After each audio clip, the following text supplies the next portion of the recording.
I want to sit down here today and I want to recap some of the major events that happened this year in music. And we're going to start with one of the worst things ever, Spotify. Spotify is obviously a shady company. There's that whole thing that happened last year where they were outed for not paying their artists enough and not having a good royalty split and paying artists 0.006 cents per stream on Spotify. And since then, they have not fixed the issue at all. But one thing that they did do this year is jerk themselves off about the fact that they took over the music industry and the streaming industry. Spotify announced this initiative called Loud and Clear, which is basically them just being like super transparent about the economics of their platform. Yeah, like I said, it's basically just them going like, hey, look how well Spotify is doing. Yeah, we haven't fixed the issue that you guys were mad at us about, but hey, at least we're acknowledging it. And speaking of making money, Daniel Ek, the CEO of Spotify, has way too much money because he invested $100 million into a defense tech company for whatever reason, because this money could have gone towards paying out their artists.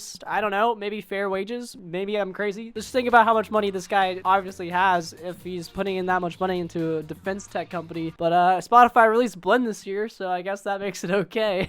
The unfortunate thing is that no one's gonna stop using Spotify because it's free, and I would be caught dead before I don't have a Spotify Wrapped at the end of the year. Kanye West broke all sorts of records with his album Donda this year, one of which is the most expensive concession stand that I have ever seen in my life. $40 hot dogs, $50 chicken tenders, and $35 kettle corn. I got a bag of kettle corn for like $1 at the mini mart. I think he also broke the record for like the most amount of live stream parties for a album rollout that I have ever seen personally in my life. Like, he really milked the fuck out of this thing. He broke the live stream record for Apple Music. He got a peak viewership of 5.4 million viewers, which is honestly kind of crazy. Not even Tommy Innit can pull those numbers when he's live. When Kanye finally released Donda, it got to #1 in Apple Music's top music charts in 152 countries within 24 hours. He also broke the record for the most streams for an album in a day for 2021 on Spotify. So obviously the milking was worth it. He broke a lot of records. Obviously a lot of artists have blown up on TikTok. Some of them have blown up this year. Some of them have blown up in the past years and even came back stronger this year on TikTok. People like Ty Verdes, Baby No Money, even Oliver Tree had a song blow up on TikTok. There's also that one girl who was like, my life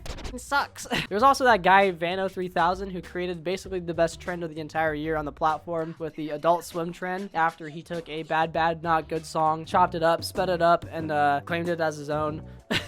And then obviously Olivia Rodrigo, her song Driver's License blew up all over TikTok, and because of that, her song got 80 million plays on Spotify within the first week of being released. Her debut album Sour broke the record for the biggest first week of any album by a female artist, I guess, something like that. Lil Nas X, this guy could not stay out of the news this year, and I think because of this, he's just a genius marketer. Lil Nas X released his debut album Montero this year. Throughout the album rollout, he was just like controversy after controversy after controversy. Basically, he released a children's book, and then a few weeks later, he released a music video of him lap dancing on Satan. So everyone's like, you're targeting a younger audience, and then releasing stuff like this. Also, there's probably a lot of Christian people out there that do not like the LGBTQ lap dancing on Satan. Probably some weird Christians out there that aren't a fan of that. So he teamed up with Mischief, and they released a Nike shoe with some devilish tints to it. Nike did not approve of this project, and Nike did not like this project, so Nike sued Lil Nas X and Mischief for however much money. There's definitely other stuff that I'm forgetting that Lil Nas X did, but yeah, it was really interesting to see him just pop up everywhere this year. It was like literally like every month there's something new with him. We had a couple of breakups this year. Grimes and Elon Musk got a divorce, rest in peace. Daft Punk, after 25 years, decided to call it quits after 4 albums, 2 live albums, and a movie soundtrack for Tron. They said, all right, we're done. We're not even gonna put out one final album. We're just done. More tragic than that, Smash Mouth decided to call it quits this year and retire. But hey, we also had some comebacks this year. Lorde released Solar Power after what was it, like 4 years of no music. Adele released her album 30 after 6 years of no music. Porter Robinson released Nurture after 7 years of no music. Godspeed You Black Emperor released Godspeed after 4 years of no music. The Offspring came back after 9 years. Remember The Offspring?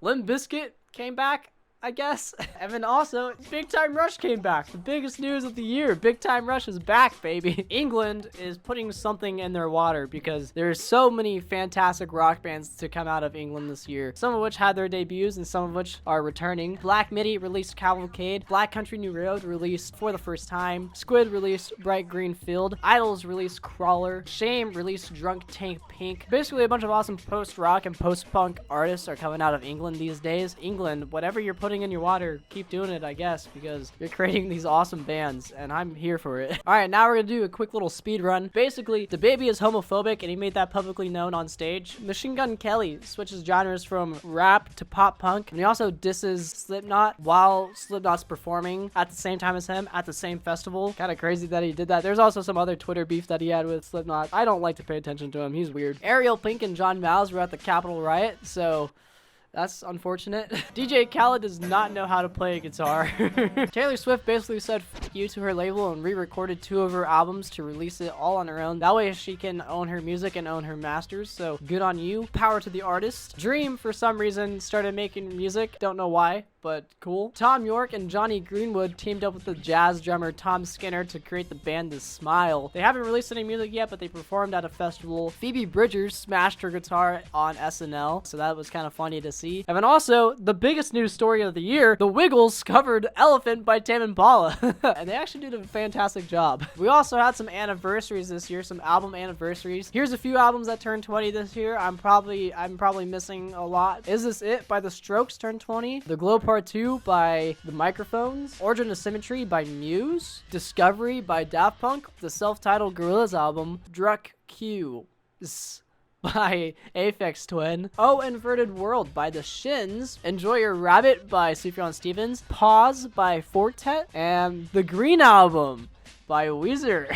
Amnesiac turned 20 this year, and of course Radiohead did not let us slip by that one because they shoved a bunch of 20th anniversary merch down our throats and gave us a video game for some reason. And now I'm gonna bring down the mood a little bit to talk about something that probably the most tragic thing that ever happened this year, and that of course is the Astroworld Tragedy. Unfortunately, there's many lives that were lost during a Travis Scott concert, and I think the only people to blame are obviously the people putting on the concert and even Travis Scott. I haven't been keeping up with the court cases or anything like that, but I did see the videos, and I saw videos of people trying to stop the concert. Thank you to the people who were trying to stop the concert. You guys are good people. I do think it is extremely unprofessional the way that he handled that situation and the way that Live Nation handled that situation. Also, fuck whoever on Travis Scott's PR team decided to do a BetterHelp brand integration for Travis. It boggles my mind that they thought that that would be okay. It feels weird saying anything after mentioning that tragedy, but I do want to take a moment to thank you all for watching my content this year. I was able to reach 1,000 subscribers this year and even go past 1,000 subscribers too. I've got a lot of fun stuff planned for next year. I'm going to be trying out some new content ideas that I think you guys are going to like. If you guys missed it, last week I made a video of me talking about my favorite albums to come out this year. You can find that video right here.